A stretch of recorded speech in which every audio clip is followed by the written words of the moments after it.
Olá, pessoal, tudo bem?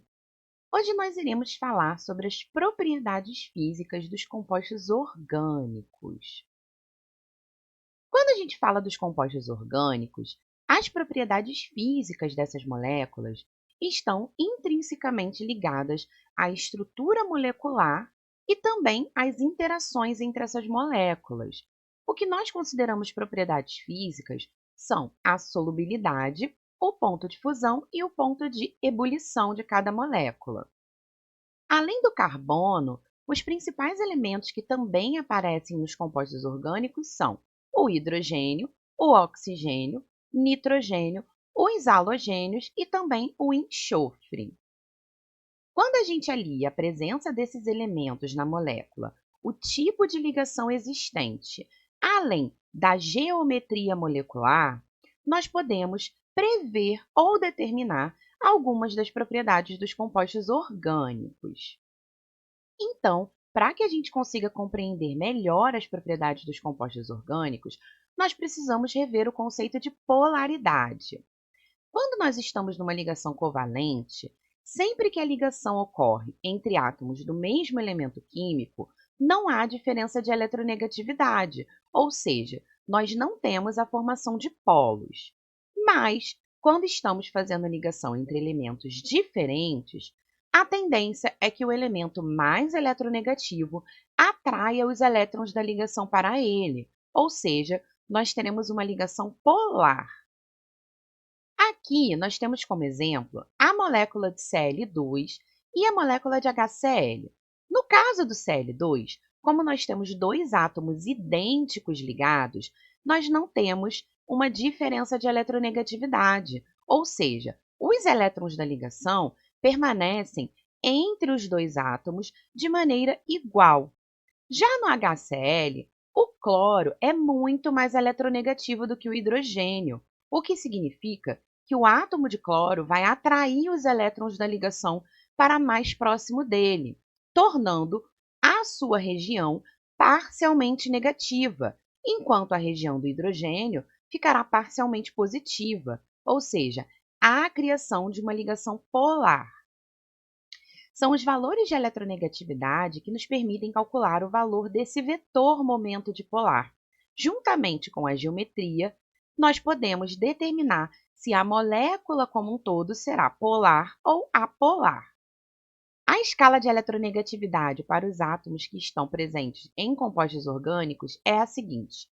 O flúor é o elemento mais eletronegativo que pode aparecer em um composto orgânico, seguido do oxigênio, cloro, nitrogênio, carbono e, como elemento menos eletronegativo, nós temos o hidrogênio.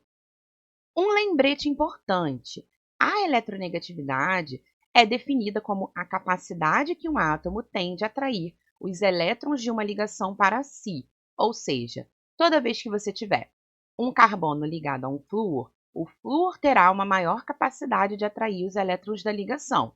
No caso de carbono ligado a hidrogênio, é o carbono que atrai os elétrons da ligação para si. Se compararmos a molécula de HCl com uma molécula de CCl4, nós conseguimos perceber que, no caso do HCl, o momento dipolar é diferente de zero, pois o cloro é o elemento mais eletronegativo e vai gerar um vetor em sua direção. No caso do CCl4, nós também temos átomos de cloro que irão atrair os elétrons da ligação para si. No entanto, como os átomos de cloro estão distribuídos simetricamente na molécula, a resultante desses vetores é igual a zero, gerando uma molécula apolar. Nós podemos aplicar esse raciocínio aos hidrocarbonetos. Se a gente considerar que todos os carbonos adquirem um arranjo tetraédrico nas ligações simples, podemos assumir que todos os vetores de momento dipolar irão se anular. Então, todos os hidrocarbonetos serão moléculas essencialmente apolares. Por outro lado, no caso de ligações do carbono ou do hidrogênio com elementos mais eletronegativos, como no caso o oxigênio, o enxofre ou os halogênios, a molécula será considerada polar, pois nós não conseguiremos anular os vetores e o momento dipolar não será nulo. Quando falamos das interações entre as moléculas, nós precisamos considerar as forças intermoleculares, pois essas forças irão interferir nas mudanças de estado físico e também na capacidade de uma substância interagir ou não com outra. Vamos relembrar as principais interações intermoleculares. Começando pelas forças de London, que também são chamadas de dipolo induzido ou dipolo induzido. Elas ocorrem em todos os tipos de moléculas, porém são as únicas que ocorrem em moléculas apolares e são a mais fraca de todas as interações intermoleculares. Aqui nós temos o exemplo do hexano e do propano, dois hidrocarbonetos. Ambos têm forças de dispersão de London. As intensidades relativas dessas forças vão depender da polarizabilidade da molécula, do seu tamanho e também da sua forma espacial. Quanto maior for a molécula, maior será o número de elétrons envolvidos na estrutura como um todo e, consequentemente, mais polarizável ela será. O segundo tipo de interações que nós temos são as interações de Kisson, também chamadas de dipolo permanente, dipolo permanente ou simplesmente dipolo-dipolo.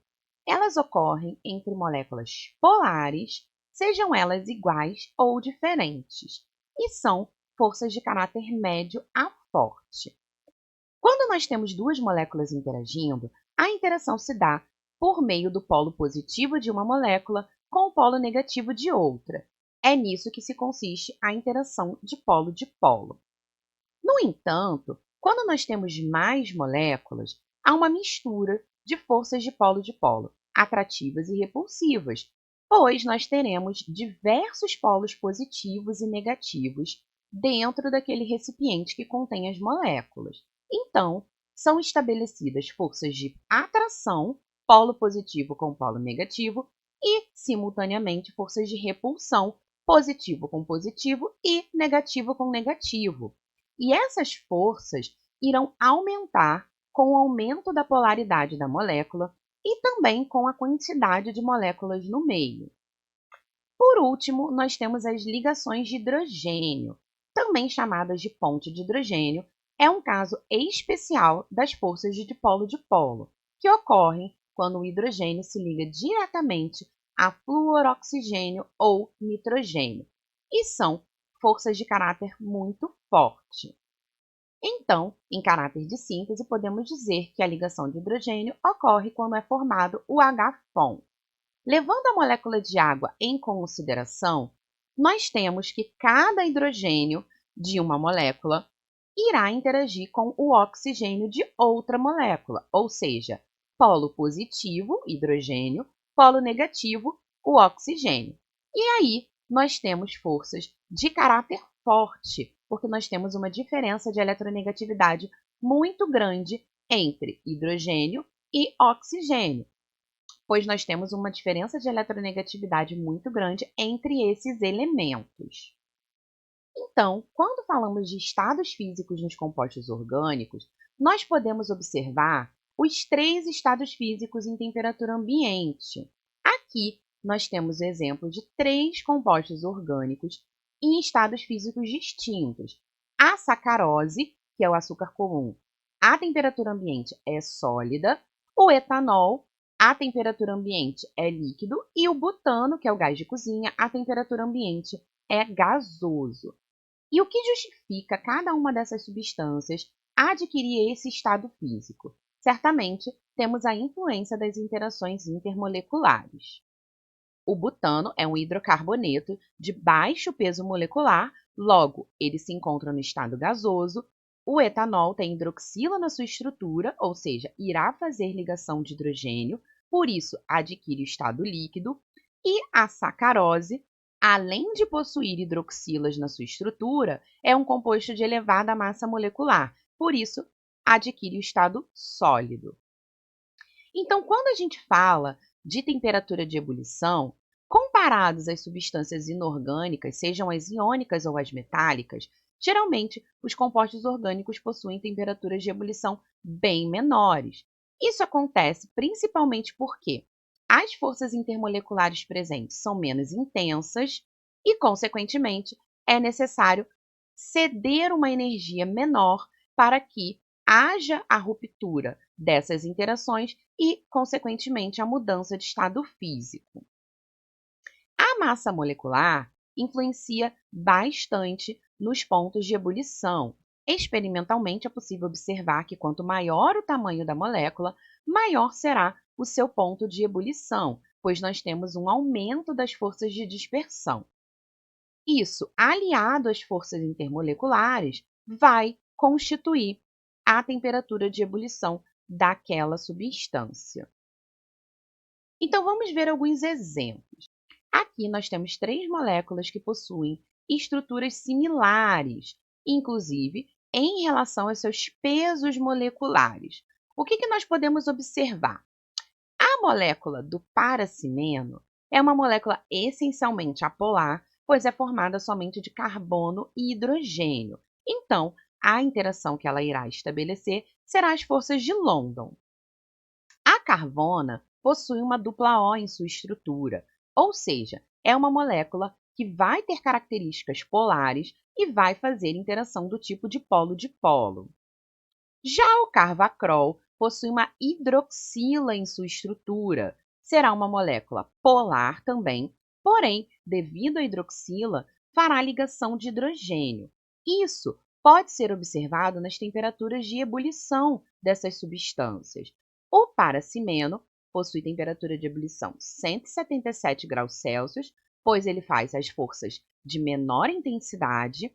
A carvona possui temperatura de ebulição 231 graus Celsius e o carvacrol 237 graus Celsius. Levando-se em consideração que a carvona e o carvacrol são moléculas de mesmo peso molecular, essa ligeira diferença entre os seus pontos de ebulição se deve ao fato do carvacrol possuir hidroxila capaz de fazer ligação de hidrogênio.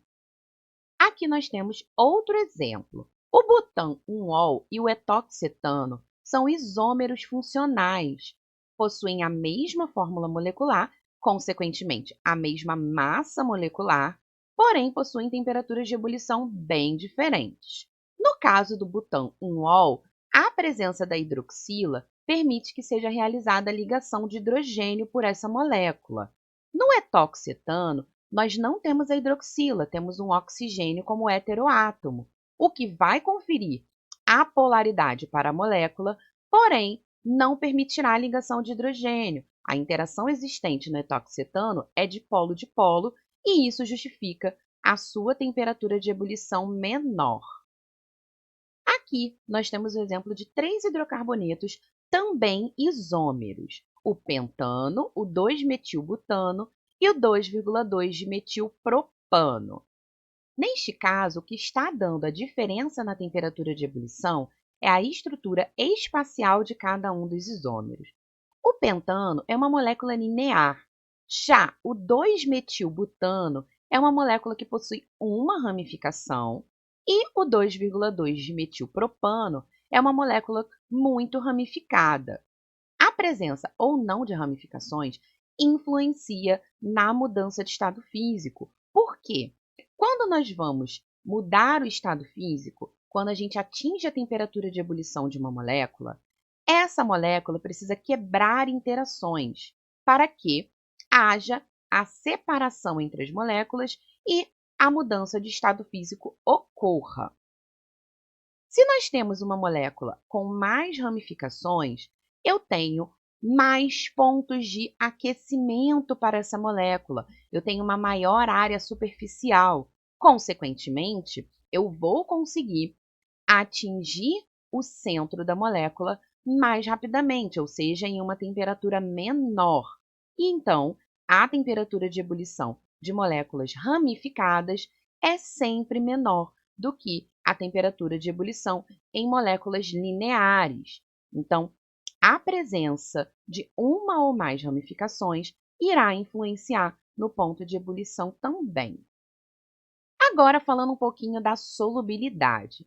Por definição, solubilidade é o processo de solvatação das moléculas do soluto por moléculas de um solvente.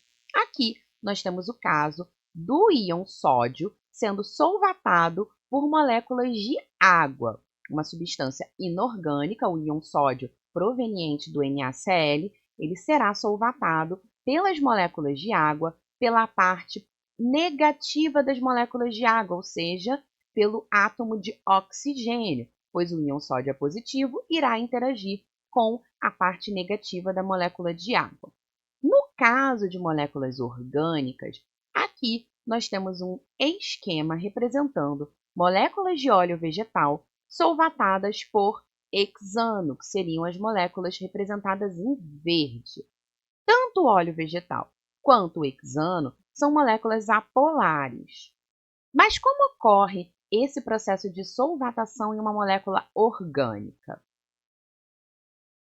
Os compostos orgânicos também seguem a regra do semelhante dissolve semelhante, ou seja, os compostos polares irão se dissolver em outros compostos polares, enquanto os apolares irão se dissolver nos apolares.